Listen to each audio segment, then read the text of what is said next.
Percy Jackson and the Olympians, The Lightning Thief, by Riordan. Chapter 1. I accidentally vaporized my pre-algebra teacher. Look, I didn't want to be a half-blood.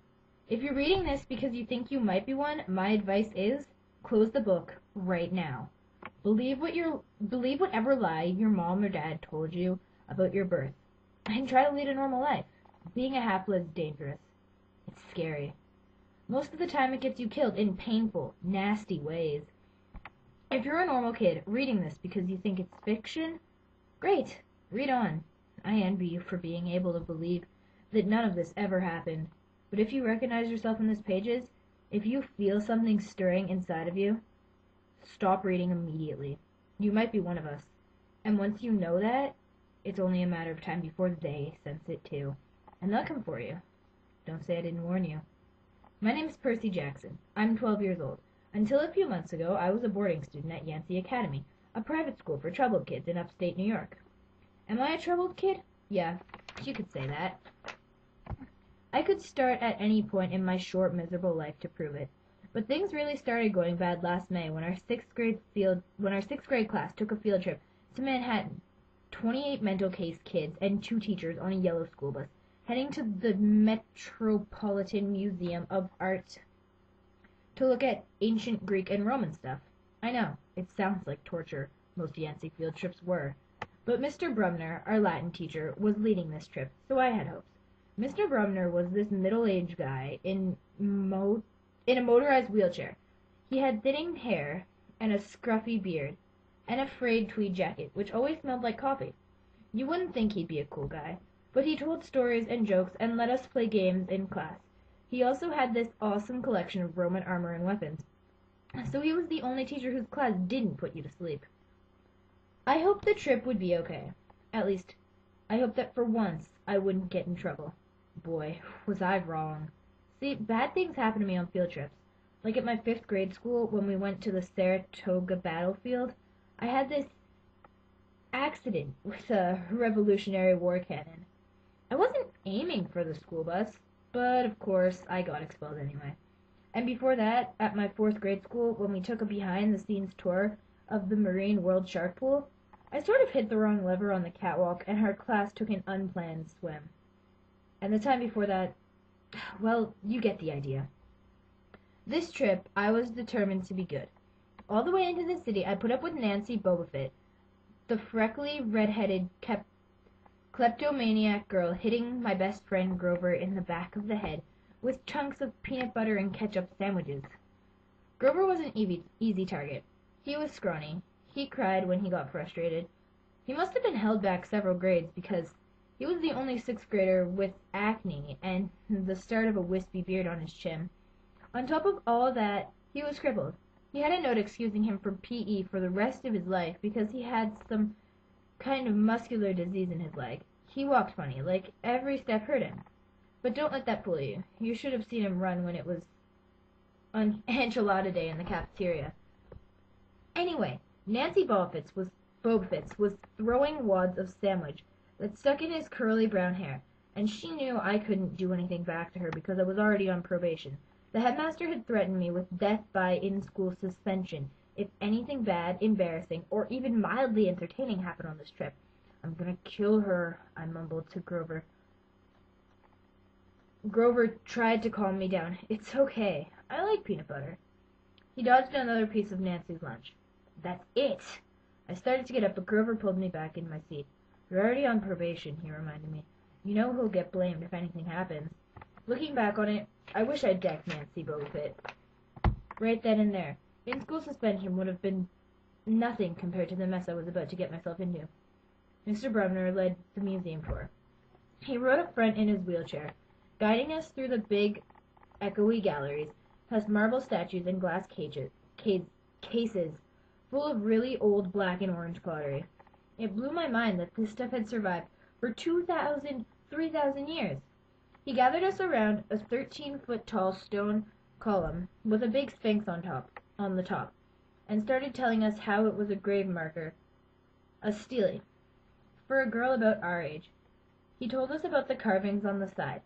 I was trying to listen to what he had to say, because it was kind of interesting. But everyone around me was talking, and every time I told them to shut up, the other teacher, chaperone, Miss Dodds, would give me the evil eye. Miss Dodds was this little math teacher from Georgia who always wore a black leather jacket, even though she was 50 years old. She looked mean enough to ride a Harley right into your locker. She had come to Yancey halfway through the year, when our last math teacher had a nervous breakdown. From her first day, Miss Dobbs loved Nancy Bobbitt, and figured I was devil spawn. She would point her crooked finger at me and say, "Now, honey," real sweet, and I knew I was going to get after-school detention for a month. One time, after she'd made me erase answers out of old math workbooks until midnight, I told Grover I didn't think Miss Dodds was human, and he looked at me real serious and said, "You're absolutely right." Mr. Bremner kept talking about Greek funeral art. Finally, Nancy Bobbitt snickering something about the naked guy on the stele, and I turned and said, "Will you shut up?" It came out louder than I meant it to. The whole group laughed. Mr. Bremner stopped his story. "Mr. Jackson," he said, "did you have a comment?" My face was totally red. I said, "No, sir." Mr. Bremner pointed to one of the pictures on the stele. "Perhaps you'll tell us what this picture represents?" I looked at the carving. I felt a flush of relief, because I actually recognized it. That's Kronos eating his kids, right? "Yes," Mr. Bremner said, obviously not satisfied, and he did this because, well, I racked my brain to remember. Kronos was the king god, and... God? Mr. Bremner asked. "Titan," I corrected myself. "And he didn't trust his kids, who were the gods. So, Kronos ate them, right? But his wife hid baby Zeus and gave Kronos a rock to eat instead. And later, when Zeus grew up, he tricked his dad, Kronos, into barfing up his brothers and sisters." "Ew!" said one of the girls behind me. "And so there was this big fight between the gods and the Titans," I continued, "and the gods won." Some snickers from the group. Behind me, Nancy Bobbitt mumbled to a friend, "Like we're going to use this in real life. Like it's going to say on our job application, 'Please explain why Kronos ate his kids.'" "And why, Mr. Jackson?" Bremner said. To paraphrase Miss Bobafitt's excellent question, "Does this matter in real life?" "Busted," Grover muttered. "Shut up," Nancy hissed, her face even brighter red than her hair. At least Nancy got packed too. Mr. Bremner was the only one who ever caught her saying anything wrong. He had radar ears.